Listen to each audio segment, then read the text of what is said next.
मेरा नाम संदीप है और मेरी पत्नी का नाम रिया है। मेरी पत्नी का संबंध उस जगह से है जहां अक्सर शरीफ लोग जाना पसंद नहीं करते, लेकिन इसका हरगिज़ यह मतलब नहीं कि मैं एक शरीफ आदमी नहीं हूं।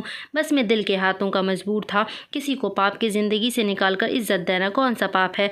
हुआ कुछ यूँ था कि एक बार मेरे कुछ दोस्त मुझे ज़िद करके मुंबई की उन गलियों में ले गए जहाँ हुस्न ही हुस्न है। हर चौबारे से कोई ना कोई हसीन परी झाँक कर अपने आप को देख रही थी और जैसे हर किसी को अदाएं दिखाकर अपनी तरफ खींच रही हो। मैं वहाँ गया तो अपने दोस्तों के कहने पर ही था, लेकिन जब रिया नाम की एक कोठे पर नाचने वाली मुझे शराब पेश करने आई तो मैं उसे देखकर दंग रह गया। मुझे यूँ लगा जैसे आसमान से कोई परी उतर कर आई हो।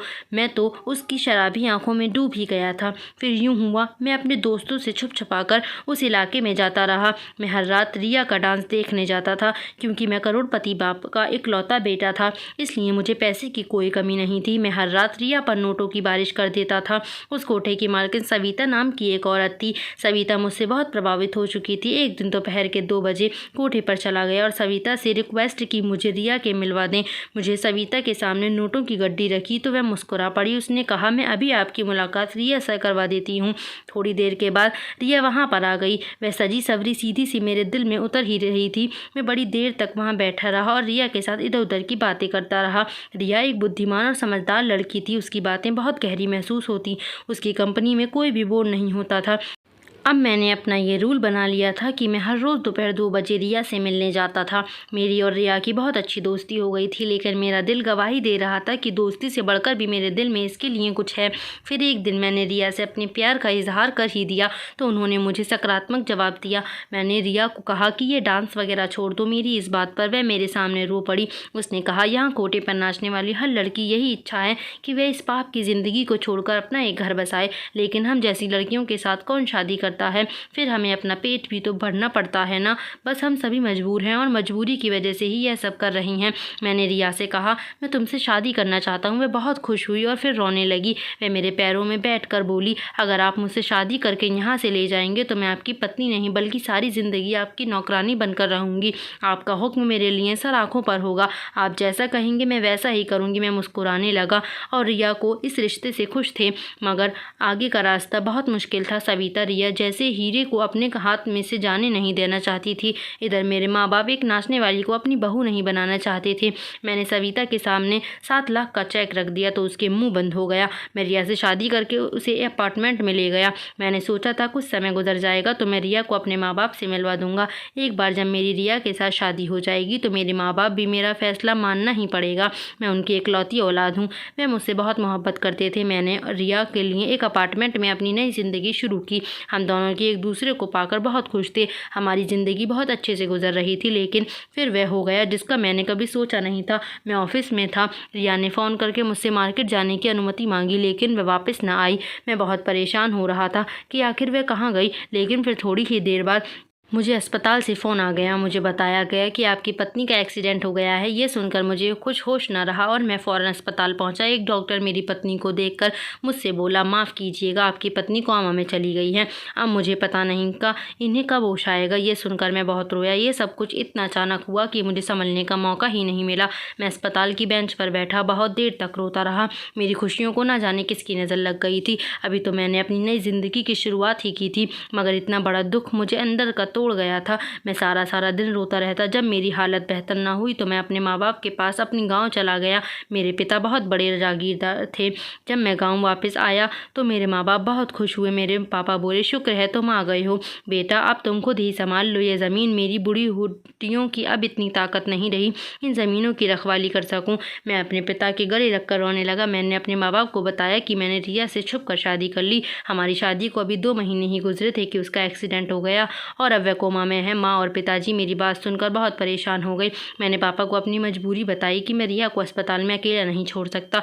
मैंने उनसे रिया की सेहत के लिए भगवान से प्रार्थना करने को कहा। उनसे वादा किया कि जब रिया ठीक हो जाएगी मैं गाँव वापस आ जाऊँगा। मेरी माँ पिताजी इस बात पर तैयार हो गए और फिर मैं वापस शहर लौट गया। रिया 2 हफ्ते में कोमा में थी। मैं हर दिन अस्पताल की बेंच पर घंटों बैठा रहता, लेकिन मुझे डॉक्टर रिया से मिलने न देते।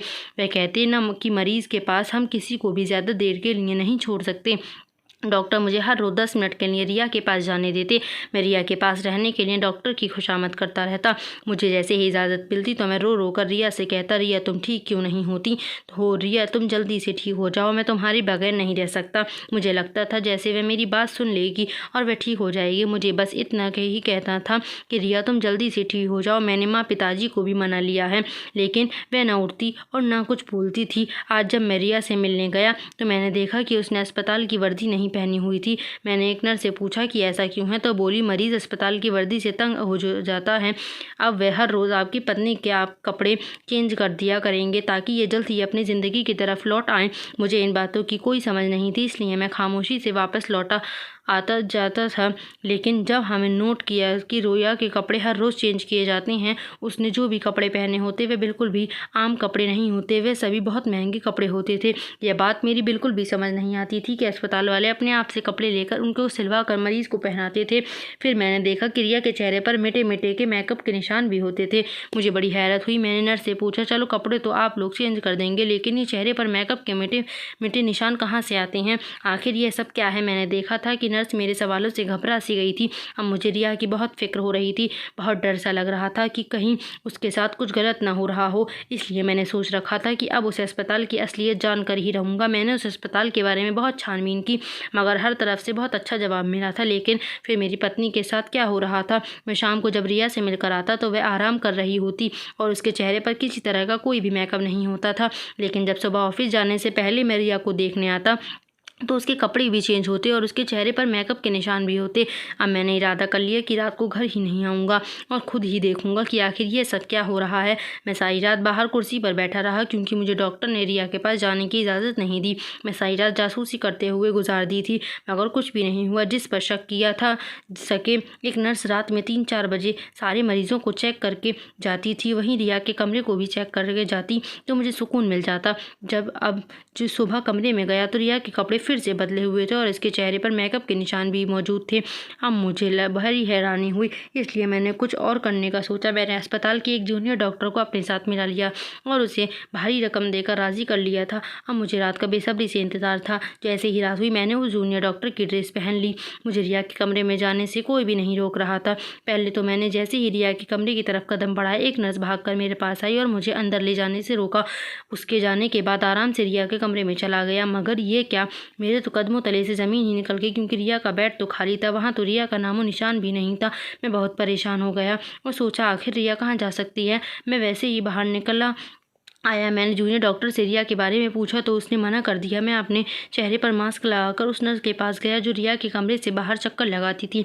मैंने उससे पूछा कि इस कमरे का मरीज़ कहाँ है, तो वह बोली जहाँ रोज़ जाती है, आज भी वहीं गई है। मुझे लगा कि ज़्यादा कुछ नहीं सुन पाऊँगा। मैंने धड़कते दिल के साथ उस नर्स से पूछा आखिर वह कहाँ जाती है, तो नर्स मुस्कुरा कर बोली ज़्यादा होशियार मत बनिए, आप भी तो सब कुछ जानते हैं, मुझे क्यों फंसा रहे हैं, अपना हिस्सा आप भी तो ले रहे हैं न। ये सब मेरे लिए बर्दाश्त से बाहर होता जा रहा था। मैंने जूनियर डॉक्टर की वर्दी उसे वापस कर दी और खुद अपने कपड़े पहनकर वापस अस्पताल की बेंच पर जा बैठा। मैंने पलक तक नहीं झपकी। मैं देखना चाहता था कि आखिर रिया कहाँ से वापस आएगी, लेकिन सुबह के 9 बज के रिया अस्पताल नहीं आई। एक नर्स मेरे पास से गुजरी तो मैंने उससे कहा मैं अपनी पत्नी से मिलकर ऑफिस जाना चाहता हूँ, तो वह बोली आप जाकर मिल लें, आपके पास 10 मिनट है। मैं इजाज़त मिलने ही बड़ी तेज़ी से रिया के कमरे में दाखिल हुआ। रिया अपने बेड पर मौजूद थी। उसने आज फिर से कपड़े चेंज किए हुए थे और हर रोज़ की तरह उसके चेहरे पर मेकअप के निशान थे। अब मेरे समझ में सारा मामला आ चुका था। मुझे मालूम हो चुका कि जो कोई भी है रिया को रात में बिस्तर से अगवा करता है, वह उसको अस्पताल के पीछे दरवाजे से लेकर जाता है। इसलिए मैंने यही फैसला कर लिया था कि अब मैं अस्पताल के पीछे दरवाजे की निगरानी करूंगा। मैंने अस्पताल वालों के साथ एक चाल चलने की कोशिश की। रिया के कमरे में गया, वह 10 मिनट से ज़्यादा रुका था। मुझे पता था कि अब मुझे कोई डॉक्टर यहाँ से निकालने के लिए ज़रूर आएगा, और मेरी सोच के मुताबिक 12 मिनट तक एक डॉक्टर उस कमरे में आया और बोला सर आपको यहाँ से जाना होगा, मरीज़ के पास ज़्यादा देर रुकना ठीक नहीं है। मैंने इस बात पर सर हिला दिया। डॉक्टर साहब ने 2-3 दिन के लिए अपने गांव जा रहा हूं, इसलिए मैं अस्पताल के चक्कर नहीं लगा पाऊंगा। आपसे गुजारिश है कि आप मेरी पत्नी का ख्याल रखिएगा, किसी भी तरह की इमरजेंसी में मुझे कॉल करके बुला लीजिएगा। डॉक्टर ने रिया का ख्याल रखने के लिए मुझे यकीन दिलाया, तो मैं उनसे मिलकर अस्पताल से बाहर निकल गया और ऑफिस चला गया। और शाम को जब ऑफिस से लौटा तो अपना भेष बदलकर चेहरे पर मास्क लगाकर अस्पताल के पिछले हिस्से में जाकर बैठ गया। मुझे थोड़ी ही देर गुजरी होगी जब मैंने कुछ ऐसा देखा कि जिसे मेरा दिल ही बैठ गया था। रिया अपने कदमों पर अस्पताल से बाहर निकल कर कर आ रही थी और फिर वह एक बड़ी सी गाड़ी में बैठकर चली गई। उस लम्हे में बहुत ही तकलीफ से गुजर रहा था। दुख, दर्द, परेशानी हर चीज़ ने मुझ पर हमला कर दिया था। मेरा दिल चाह रहा था कि मैं यहाँ बैठकर ज़ोर-ज़ोर से रोना शुरू कर दूँ, लेकिन मेरा रिया के पीछे जाना भी ज़रूरी था, इसलिए मैं रिया की गाड़ी का पीछा करने लगा। आज शायद मेरी ज़िंदगी का सबसे बुरा दिन था, जो मुझे सदमे का सदमा मिला जा रहा था। रिया की गाड़ी का पीछा करते करते मैं वहाँ पहुँचा जहाँ उसको निकाल कर अपनी ज़िंदगी में लाया था। मैंने उसको इज्जत दी थी, अपने घर की सुरक्षित चारदीवारी थी, मगर उसने क्या किया, वह तो उसी गंद से निकली थी और उसी गंद में वापस लौट गई। जब रिया कोठे में दाखिल हो गई तो उसे 10-15 दिन बाद मैं भी कोठे में दाखिल हो गया था।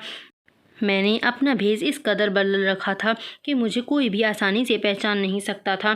अब हुआ यूँ कि जब मैं कोठे में दाखिल हुआ तो रिया नाच रही थी। मेरा दिल चाह रहा था कि मैं अभी उठकर रिया को एक जोरदार थप्पड़ मार दूं, लेकिन मैंने सब्र किया। मैं जानना चाहता था आखिर रिया ये सब क्यों कर रही थी, उसने मुझे धोखा क्यों दिया। अगर उसे नाचने का इतना ही शौक था तो उसने मेरे सामने अच्छाई का ड्रामा क्यों किया। डांस देर रात तक चलता रहा। सुबह 4 बजे के करीब सभी अपने अपने घर को वापस जाने लगे, लेकिन मैं वहाँ से ना उठा। जब हॉल खाली हो गया तो मैं उठकर रिया के सामने खड़ा हो गया।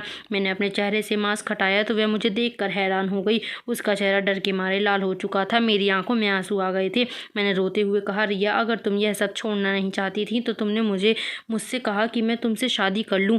मैंने अपने माँ बाप का दिल भी दुखाया, लेकिन तुम फिर भी नहीं मानी। रिया रोने लगी, रोते हुए बोली, कुछ लोग हम जैसे होते हैं जिनकी किस्मत में इज्जत होती ही नहीं है। तुमसे शादी करके बहुत खुश थी कि अब मुझे किसी के सामने नाचना नहीं पड़ेगा, इज्जत की ज़िंदगी गुजारेगी। लेकिन फिर कुछ ऐसा हुआ, मजबूर होकर फिर से कोठे पर आ गई। मैंने चिल्ला कर पूछा, मुझे भी तो बताओ, तुम्हें ऐसी कौन सी मजबूरी आ गई कि तुमने ये सब किया। तुमसे पहले एक सेठ मेरी ज़िंदगी में था, वह मेरे डांस का बहुत शौकीन था। उसने मुझे पैसे पानी की तरह बहाया था। सविता उसे जवान दे बैठी थी कि मैं उसके सिवा किसी और के सामने नहीं नाचूंगी, मगर अचानक से वह सेठ गायब हो गया। उसने मेरे लिए पैसे भेजने छोड़ दिए थे। सविता ने 2 महीने इंतज़ार किया, लेकिन जब उसकी तरफ से कोई जवाब नहीं आया तो उन्होंने मुझसे एक बार फिर भरी महफिल में डांस करवाना शुरू कर दिया। उन्हीं दिनों मेरी नज़र तुम पर पड़ी थी। तुम एक दिन मेरा डांस देखने आए थे, तुम मुझे बहुत ही अच्छे लगे थे। फिर यूँ हुआ कि हम दोनों की मोहब्बत परवान चढ़ गई और फिर तुमने 7 लाख रुपये देकर मुझे खरीद लिया। मगर हमारी शादी के 2 महीने बाद वह सेठ भी वापस आ गए। उसने सविता मैम से कहा था, अगर मैं दोबारा डांस नहीं करने लगी तो रिया के पति के जान के मरवा दूंगा। सविता ने भी टुकड़े टुकड़े करके कुत्तों के सामने डलवा दूंगा। मैं ये कैसे बर्दाश्त कर सकती थी, मेरा पति ही मुझसे छिन जाए। मैंने आपकी जान बचाने के लिए उस सेठ की बात मानी। मुझे जैसा कहता गया मैं वैसा ही करती गई। उसने कहा कि मैं आपसे दूर हो जाऊं और हर रात सिर्फ मेरे सामने नाचूं, इसलिए मैंने अपने झूठ एक्सीडेंट का बहाना किया और एक डॉक्टर को अपने साथ मिला लिया। फिर मैंने अस्पताल की नर्सों को भी अपने साथ मिला लिया था। सेठ के कहने पर मैंने फिर से कोठे पर नाचना शुरू कर दिया ताकि उसका ध्यान तुम्हारी तरफ से हट जाए। मेरे लिए यही काफ़ी था कि तुम हर रोज़ 10 मिनट के लिए मेरे पास आ जाते थे। मैं तुम्हारा चेहरा देख लेती थी, तुम्हारी खबर मुझ तक पहुंच जाती थी। मैंने रिया से पूछा, तुम बताओ, क्या तुम अपनी ज़िंदगी में खुश हो?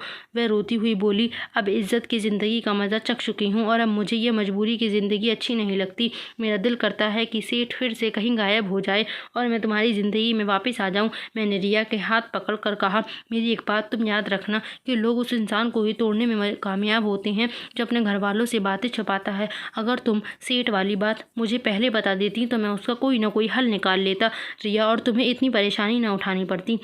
मैंने को तसल्ली दी, उस सेठ के खिलाफ FIR दर्ज करवाई और फिर उस पुलिस उठाकर ले गई। अब मैं अपने वादे के मुताबिक गांव वापस आ गया। मेरे माँ बाप भी खुले दिल से रिया की बहू स्वीकार कर लिया और रिया ने गांव के माहौल में अपना लिया। इस तरह रिया और मेरी ज़िंदगी एक बार फिर से सही रास्ते पर आ गई। दोस्तों, उम्मीद करती हूँ आपको हमारी कहानी पसंद आई होगी। कहानी पसंद आई है तो वीडियो को लाइक करें, चैनल पर नए हैं तो चैनल को सब्सक्राइब करें और हाँ, नोटिफिकेशन बेल को ज़रूर दबाएँ ताकि अगली अपडेट आपको सबसे पहले मिले। धन्यवाद।